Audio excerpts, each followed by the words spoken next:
हरे कृष्णा। श्रीमद् भागवतम तीसरा स्कंद अध्याय 24 श्लोक संख्या 21, 22, 23, 24, 25, 26। इस आध्यात्मिक जगत में प्रवेश करने से पहले गुरु और गौरंग से कृपा की याचना करते हुए मंगलाचरण करेंगे, ताकि हम जो अध्ययन कर रहे हैं उसका पूरा लाभ प्राप्त हो सके, जो कि है कृष्ण प्रेम की प्राप्ति। वंशी विभूषित करा नवनीरदाभा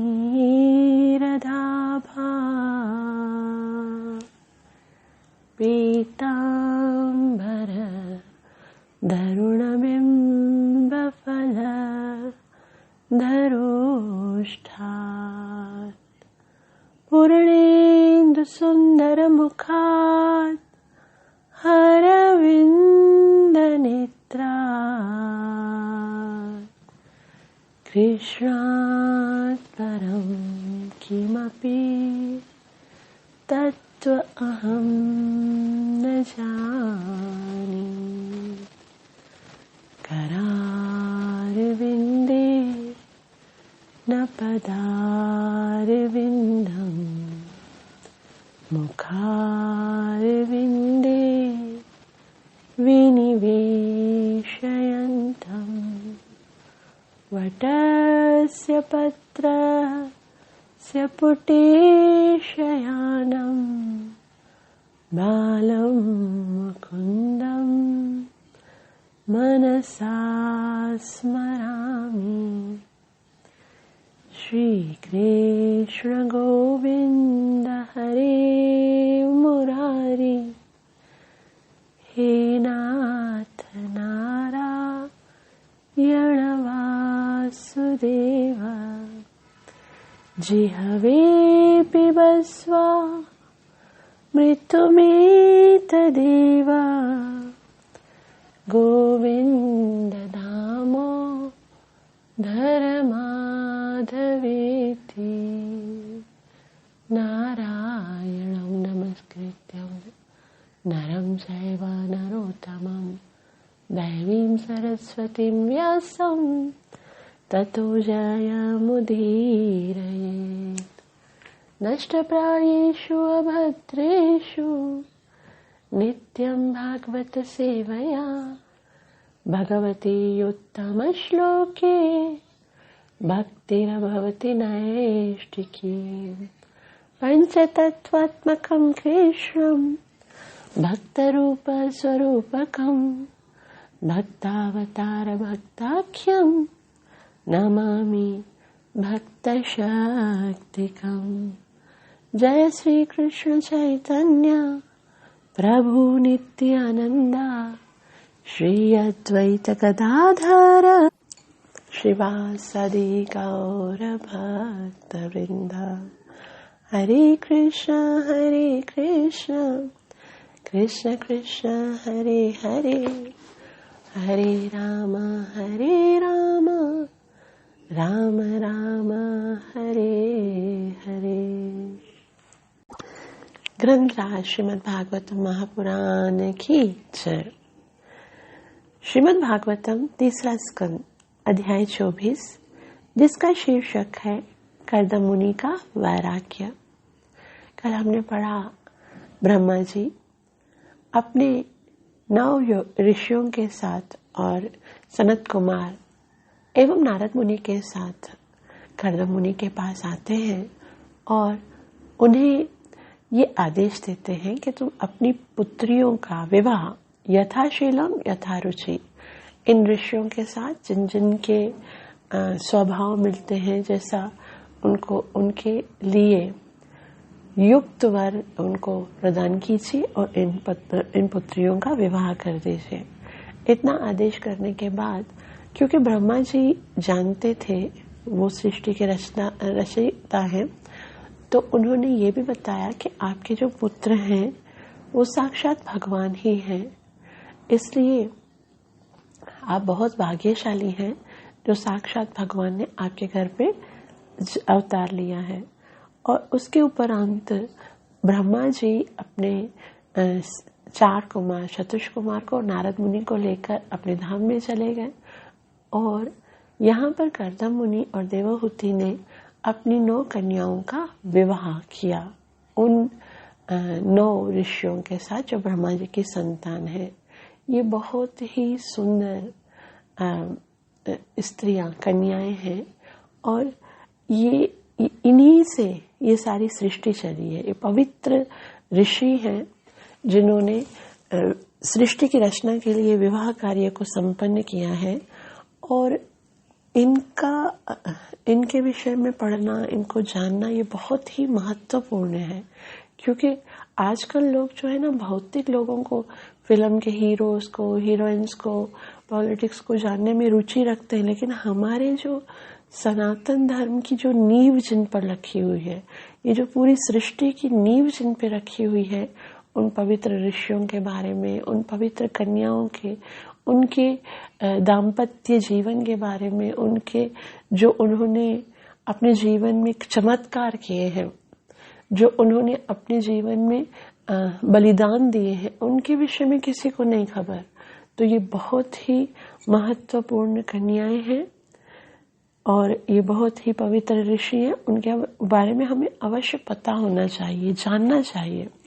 तो अभी हम श्लोक नंबर 21 से पढ़ेंगे।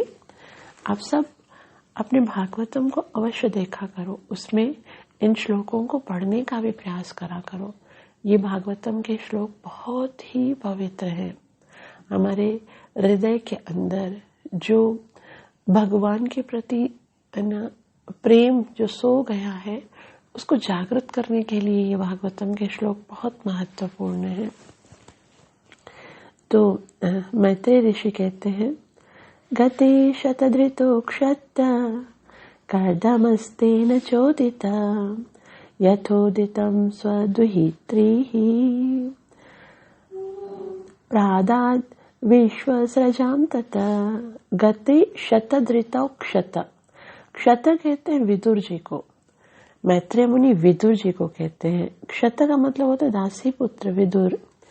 गते माना चले जाने के बाद, शतधृतौ यानी ब्रह्मा जी के जाने के बाद, कर्दमस्तेन चोदिता, कर्दम मुनि ने, चोदिता माना उनके जो आदेश थे, ब्रह्मा जी ने जो उन्हें आदेश दिया था, तो उसी के अनुसार यथोदितम स्वदुहित्री, यथोदितम, यथो मतलब जैसे जैसे उन्होंने बोला था, जिस तरह से उन्होंने आदेश दिया था, स्वदुहित्री यानी अपनी अपनी कन्याओं को, प्रादात विश्वसृजाम ततः, प्रादात यानी प्रदान कर दिया, किनको, विश्वसृजाम यानी प्राणियों के सृष्टा, या यही जो ऋषि हैं वो उन्हीं से, क्योंकि संसार की सृष्टि हुई है, तो विश्वसृजाम उनको कहते हैं। उनको अब तथा यानी उसके बाद, किसके बाद, ब्रह्मा जी के जाने के बाद,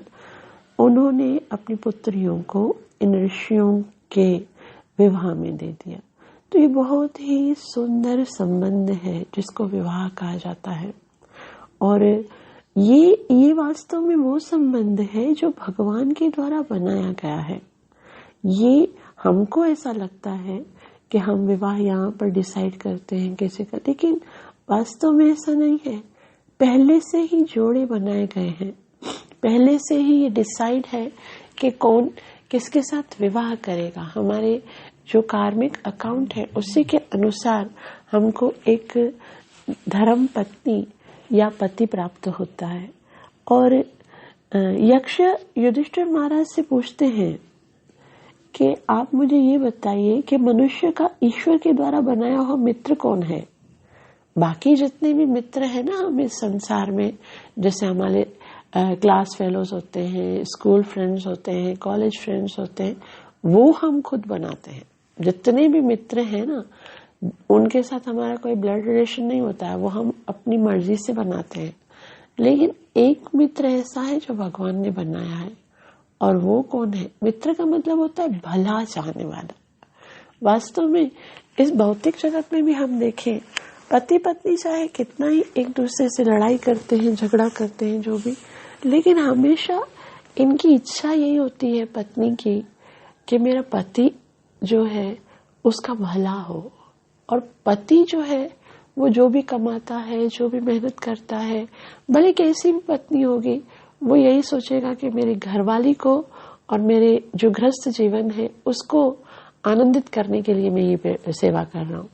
तो ये संबंध पत्नी और पति का, युधिष्ठिर महाराज ने बोला भगवान के द्वारा बनाया हुआ मनुष्य का मित्र एक उसका पति या उसकी पत्नी है। तो ये बहुत ही सुंदर संबंध है और पति पत्नी को अपने इस गृहस्थ जीवन में वास्तव में मित्र की तरह रहना चाहिए। एक दूसरे के जो कठिनाइयां हैं, जो प्रॉब्लम्स हैं, वो मिलके सॉल्व करनी चाहिए।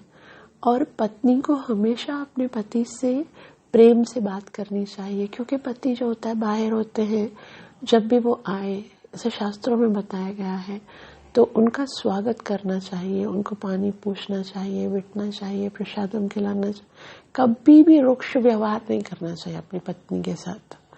अपने पति के साथ हमेशा आदर के साथ बात करना चाहिए। और वास्तव में पति ही पत्नी का इष्ट है, इसलिए चाहे पति क्रोध में भी हो, जो भी अवस्था में हो, पत्नी को कभी भी अपने पति के साथ रुक्ष व्यवहार नहीं करना चाहिए, उनको पलट के जवाब नहीं देना चाहिए। अगर कभी ऐसा हो भी जाए, शास्त्र बताता है कि अगर मान करना जरूरी भी हो, अगर मतलब ऐसा है कि उन्होंने कुछ ऐसा किया है जो आपको बहुत बुरा लगा है, तो भी पत्नी क्या कर सकती है, ज्यादा से ज्यादा कुछ समय के लिए बात करना बंद कर सकती है कि भाई ठीक है आपने ऐसा किया तो बात बंद कर दो। बस सबसे बड़ा पत्नी की ओर से सबसे बड़ा जो कार्य है वो यही है। और वो भी सिर्फ बात करना बंद कर सकती है, लेकिन उनकी सेवाएं, उनके कपड़े निकालना, उनको प्रसाद बना के देना, उनकी चीजें, ये सब बंद नहीं कर सकती। ऐसा नहीं कर सकती वो, क्योंकि ये सब जो पति की सेवाएं हैं वो पत्नी की कर्तव्य है। तो यहाँ पर मैत्रेय मुनि कहते हैं, हे विदुर, ब्रह्मा जी कर्दम मुनि ने अपनी 9 पुत्रियों को ब्रह्मा द्वारा दिए गए आदेश के अनुसार 9 ऋषियों को प्रदान कर दिया, जिन्होंने इस संसार के मनुष्यों का सृजन किया। अब यहाँ पर ये बताएंगे कि कौन सी कन्या का विवाह किस ऋषि के साथ हुआ। मैत्रेय मुनि कहते हैं, मरीच ये कलाम प्रदात अनसूया मथात्रये श्रद्धा मंगिरा से यच्छत पुलस्त्याय हविर्भुवम् पुलहाय गतिं युक्त्वा कृतवे च क्रियां सतीं ख्याति च भृगवेच्छत्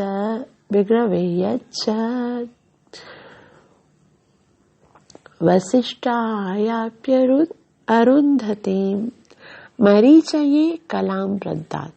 मरीच यानी मरीचि ऋषि को कला नाम की पुत्री का दान दिया। ये नाम भी हमको याद करने चाहिए कि मरीचि ऋषि का विवाह किसके साथ हुआ, कला के साथ। और अनसुया यानी अनुसुया जी को अथ तब अत्रेय यानी अत्रि मुनि का अत्रि ऋषि का विवाह किसके साथ, अनुसुया के साथ। और उनके घर में किसकी संतान हुई थी, दत्तात्रेय भगवान की। उनके घर में ब्रह्मा विष्णु महेश के अंशों से 3 पुत्रों का जन्म हुआ था। ब्रह्मा जी के अंश से चंद्रमा का, विष्णु जी के अंश से दत्तात्रेय का और महादेव के अंश से दुर्वासा मुनि का जन्म हुआ था। श्रद्धाम अंगिरसे यच्छत, श्रद्धा नाम की पुत्री को अंगिरा ऋषि को दे दिया। पुलस्यात्याय हविर्भुवम, और पुलस्य ऋषि के साथ विवाह हुआ हवीर का। पुलहाय गतिम युक्त्वा, युक्त्वा का मतलब होता है योग्य कन्याएं हैं। ये वास्तव में युक्ता सबके साथ लगेगा। पुलह मुनि के साथ गति का जो बहुत ही योग्य है, और कृतवे च क्रियाम सतीम, और कृतु मुनि के साथ क्रियाम जो सती है, ये सती शब्द युक्त शब्द सब कन्याओं के साथ रहेगा। ख्यातिम च भृगवे यच्छत, ख्याति नाम की कन्या का विवाह भृगु ऋषि के साथ, और वशिष्ठाय अपि अरुंधति, वशिष्ठ मुनि का विवाह अरुंधति के साथ हुआ। अनुवाद, कर्दम मुनि ने अपने पुत्री कला को मरीचि को और दूसरी कन्या अनुसुईया को अत्रि ऋषि को समर्पित कर दिया। श्रद्धा, हविर्भु, गति, क्रिया, ख्याति तथा अरुंधति नामक कन्याएं क्रमशः अंगिरा, पुलस्त्य, पुलह, कृतु, भृगु और विशिष्ट को प्रदान की गई। आगे कहते हैं कि उनके विवाह के उपरांत, नहीं आगे है, अथर्वणे ददाच्छान्तिं यया यज्ञो वितन्यते विप्रश भान कृतोद्वाहान सदारान समलालयत। अथर्वणे यानी अथर्व ऋषि के साथ अददात यानी प्रदान किया शांतिम, शांति नाम की कन्या का विवाह अथर्व ऋषि के साथ हुआ। ये शांति वास्तविक शांति है। यया यज्ञो वितन्यते, जिसके बिना यज्ञ नहीं हो सकता।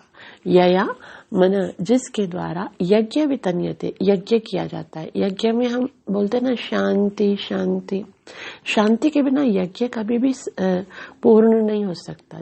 जैसे दक्ष प्रजापति ने जब यज्ञ किया था तो वीरभद्र के कारण सारी शांति का भंग हो गया था और यज्ञ संपन्न नहीं हो पाया था। तभी महादेव की कृपा से पुनः शांति का निर्माण हुआ था। तो अथर्व ऋषि का विवाह शांति के साथ हुआ। और विप्रश भानकृतो दहान, आगे कहते हैं विप्र ऋषि भान यानी ब्राह्मणों में अग्रणीय कृतद्वाहान विवाह कर दिया। सधारण उनकी पत्नियों सहित समलायत, यानी सारे जो ऋषि मुनि हैं वो अपनी पत्नियों के साथ वो अपने अपने आश्रम में गए हैं और उनका पालन किया है। अनुवाद देखिए, उन्होंने शांति अथर्वा को प्रदान की। शांति के कारण यज्ञ अच्छी तरह से संपन्न होने लगे। इस प्रकार उन्होंने अग्रणीय ब्राह्मणों से उन सब का विवाह कर दिया और पत्नियों सहित उन सब का पालन करने लगे। श्रील प्रभुपाद की जय। तो यहाँ पर ये बताया जाता है कि सारे जो कन्याएं हैं, 9 कन्याएं, उनका एक साथ विवाह हुआ है। सारी 9 कन्याओं का सारे ऋषियों के साथ एक साथ विवाह संपन्न हुआ है और बहुत ही आनंद के साथ कर्दम मुनि और उनकी पत्नी देवहूति उन सबको प्रेम से उनका पालन करते हैं। और विवाह के पश्चात सारे जो ऋषि हैं वो अपने अपने आश्रम में जाने के लिए तैयारी करते हैं। ततस्त ऋषय क्षत कृतदारा निमंत्र्यतम प्रातिष्ठन्निंद मापन्ना स्वम स्वमाश्रम मंडलम। ततस्त ऋषय क्षत, ततस्य मतलब उसके बाद सबके विवाह हो गए और आनंद हो गया। उसके बाद ऋषय सारे ऋषिगण, क्षत हे विदुर जी, सारे ऋषिगण ने क्या किया? कृतदारा निमंत्र्यतम, कृतदारा इस प्रकार विवाहित होने के बाद निमंत्र्य अर्थात विदा लेकर तम कर्दम ऋषि से उन्होंने कहा कि अब हम अपने अपने आश्रम में जाना चाहते हैं, आप हमें विदा दीजिए। इसलिए प्रतिष्ठन चले गए और नंदिम अर्थात प्रसन्नता को आपन्ना प्राप्त किया। और प्रसन्न हो गए। उन्होंने विदा दिया और सारे ऋषि सोम सोम आश्रम मंडलम, सोम सोम आश्रम, अपने अपने आश्रम में, मंडलम यानी कि वहां पर उन्होंने प्रस्थान किया। उसके उपरांत जब ये सारा विवाह का कार्य हो गया और सारे ऋषि मुनि अपने अपने आश्रम में चले गए, उसके उपरांत एक दिन एकांत में कर्दम ऋषि अपने पुत्र कपिल मुनि के साथ वार्तालाप करने लगे। क्योंकि इतना समय तक पहले ब्रह्मा जी आए थे, सारे देवी देवता आए थे और उसके बाद विवाह का कार्य था, 9 विवाह करने थे और विवाह की सारी तैयारियां करनी थी, इतना आयोजन करना था। तो पिता और पुत्र को एक साथ बैठकर वार्तालाप करने का अवसर ही नहीं मिला था। क्योंकि और दूसरा ये कि अपनी कन्याओं के सामने वो इस बात को बताना भी नहीं चाहते थे। ब्रह्मा जी ने बताया था कि आपके जो पुत्र हैं वो साक्षात भगवान हैं, लेकिन वो इस बात को भी पुत्रियों के सामने नहीं बताना चाह रहे थे और ये विवाह होने के लिए वो इंतजार कर रहे थे। अब विवाह हो गया, सब अपने अपने आश्रम में चले गए, सब शांति से जब सब कुछ हो गया तो कहते हैं मैत्रेय ऋषि, स चावतीर्णं त्रियुगम् आज्ञाय विबुधर्षभं विविक्त उपसंगम्य प्रणम्य समभाषत। स चावतीर्ण, समन कर्दम मुनि, चमन तथा अवतीर्ण्य। अवतीर्ण्य मतलब उनके घर पे अवतार लिया। किसने अवतार लिया? त्रियुगम, वो जो तीनों युग में अवतार लेते हैं, सतयुग में, त्रेता में और द्वापर में। इन तीनों युगों में अवतार लेकर लीला करते हैं। लेकिन कलयुग में देखो यहाँ पर त्रियुगम लिखा गया ना, कि 3 युगों में वो बिल्कुल प्रत्यक्ष अवतार लेते हैं और उसके उपरांत वो लीला करते हैं। लेकिन कलयुग में उनका जो अवतार होता है वो प्रचंड होता है। त्रियुगम इसलिए विष्णु भगवान को कहते हैं।